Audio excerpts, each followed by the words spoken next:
Welcome to War Bios, the podcast where we delve into the most pivotal battles in history, and I'm your host, General Biography. Today we're going to explore one of the most fascinating and complex campaigns of World War II, the Battle of Metz. This grueling struggle, which took place in the fall of 1944, was a crucial test of strength between the Allied forces and the German Wehrmacht, and its outcome would have far-reaching consequences for the war in Europe. By the summer of 1944, the Allies had successfully landed in Normandy and were pushing deep into France, driven by a sense of momentum and a determination to bring the war to a swift end.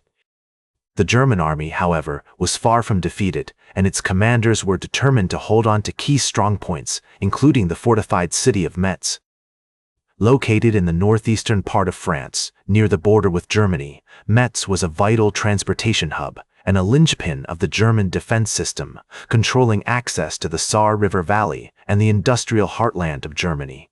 In the months leading up to the battle, the Allies had been making steady progress, but their advance was slowed by the rugged terrain of the French countryside, with its dense forests, steep hills, and narrow valleys.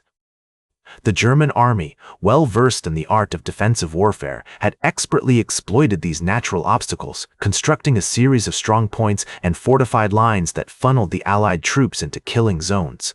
The U.S. Third Army, led by General George S.S. Patton, had been tasked with capturing Metz, but the city's defenses were formidable, and the Germans had invested heavily in its fortifications, transforming it into a veritable fortress. On the Allied side, General Patton was a seasoned commander with a reputation for boldness and tactical genius, known for his ability to inspire loyalty and confidence in his troops. His opposite number, the German General Otto von Knobelsdorff, was a skilled and experienced leader who had a deep understanding of the terrain and the strengths and weaknesses of his own forces. Von Knobelsdorff was a master of defensive warfare, and he had carefully studied the Allied tactics, anticipating their every move. In the weeks preceding the battle, both sides were engaged in a series of intense skirmishes and reconnaissance missions, each trying to gauge the other's strength and intentions. The Germans, aware of the Allied advance, had begun to reinforce their positions around Metz, pouring troops and equipment into the city's defenses. Meanwhile, Patton's forces were gathering momentum, pushing forward with a series of probing attacks designed to test the German lines and identify weak points. One of the most significant events leading up to the battle was the Allied capture of the town of Nancy, which lies about 30 miles south of Metz. As the Allies consolidated their gains, they began to focus on the challenge ahead, breaching the formidable defenses of Metz itself. The Germans had also sowed the surrounding countryside with mines and booby traps, making every step forward a potentially deadly one for the Allied troops.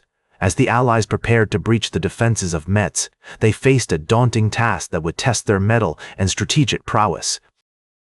The city's fortifications, among the strongest in Europe, presented a formidable obstacle course of thick walls, deep trenches, and strategically placed strongpoints designed to funnel attackers into killing zones.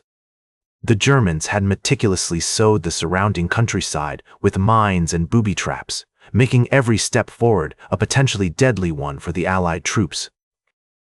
The air was heavy with tension as the soldiers approached the city, their senses heightened by the eerie silence that preceded the impending storm. On November 8, 1944, the U.S. Third Army launched a series of probing attacks against the German lines, designed to test their strength and identify weak points in the defenses. These initial skirmishes were intense but ultimately inconclusive, with both sides suffering heavy casualties that served as a grim reminder of the ferocity of war. The Germans, however, had carefully prepared for this moment, and their defenses held firm like an unyielding fortress. As the sun dipped below the horizon, casting a golden glow over the battlefield, the Allies regrouped to reassess their strategy and plan their next move. One of the most significant events of the battle occurred on November 14, 1944, when the U.S. 5th Infantry Division launched a daring assault against the German-held fortress of Fort Driant, one of the key strongpoints in the Metz defenses. The attack was led by Colonel Charles W.I. Ewell, a seasoned commander who had earned a reputation for bravery and tactical genius on the battlefields of Europe. As Ewell's men approached the fort, they were met with withering machine gun fire and artillery bombardments that cut down dozens of soldiers like wheat before a scythe. The sound of gunfire and screams filled the air, creating a sense of chaos and confusion that threatened to engulf the Allied troops. Despite the intense resistance, Colonel Ewell remained resolute, his determination to capture the fort unwavering in the face of overwhelming odds. As they fought their way through the fort's defenses, the Allies encountered scenes of utter devastation. Buildings reduced to rubble, streets littered with debris and bodies, and the once proud fortifications now nothing more than a smoldering ruin. As the battle raged on, General Patton became increasingly frustrated with the slow pace of progress. He knew that every day of delay gave the Germans more time to reinforce their defenses and prepare for a counterattack, which could potentially turn the tide of the battle in their favor. In a tense meeting with his senior commanders, Patton urged them to accelerate the assault, warning that, "We must take Metz, and we must take it now." His words were laced with a sense of urgency and determination, reflecting the gravity of the situation and the high stakes involved. The fighting continued unabated for days, with both sides suffering heavy casualties that drained their resources and tested their resolve. On November 24, 1944, the U.S. 90th Infantry Division launched a massive assault against the German-held town of Mézières-les-Metz, just outside the city walls. The attack was supported by waves of artillery fire and airstrikes, which pounded the German positions mercilessly, creating a maelstrom of destruction that seemed to shake the very foundations of the earth. As the battle reached its climax, General von Knobelsdorff realized that his defenses were on the brink of collapse. He knew that he could not hold out for much longer, and that the Allies would soon breach the city walls, unleashing a torrent of troops and firepower upon the beleaguered garrison. In a desperate bid to turn the tide of the battle, von Knobelsdorff ordered a series of counterattacks against the Allied lines, hoping to drive them back and create an opportunity for escape. These counterattacks were fierce and intense, with German troops fighting bravely in a last-ditch effort to save their city from the clutches of the enemy. However, they were ultimately doomed to fail, as the Allies had too much firepower and manpower at their disposal. The sound of gunfire and explosions filled the air, creating a sense of chaos and confusion that threatened to engulf both sides. On November 22, 1944, the U.S. troops finally breached the city walls, pouring into Metz like a flood that swept away all resistance in its path. The Germans fought on, but it was clear that the battle was lost and that their defenses had been irreparably breached. As the Allied troops advanced through the city, they encountered scenes of utter devastation. Buildings lay in ruins, streets were littered with debris and bodies, and the once proud fortifications were now nothing more than rubble. The people of Metz, who had endured months of siege and bombardment, emerged from their cellars and shelters to survey the wreckage of their city. They were greeted by the sight of Allied soldiers, exhausted but triumphant, who had fought their way through the streets to bring them freedom.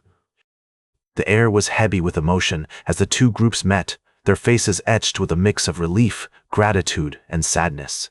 As the Allied troops secured Metz, they began to tend to the wounded and provide aid to the city's inhabitants.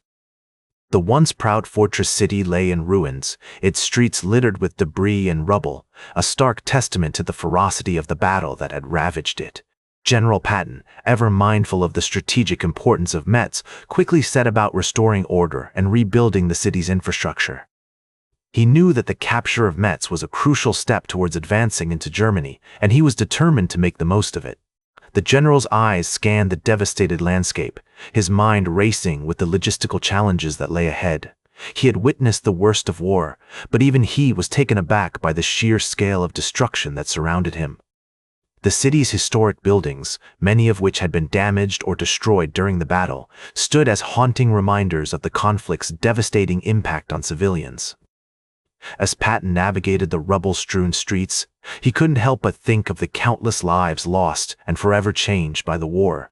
In the days and weeks that followed, the Allies continued to push forward, driving the Germans back across the Moselle River and into the heart of the Reich.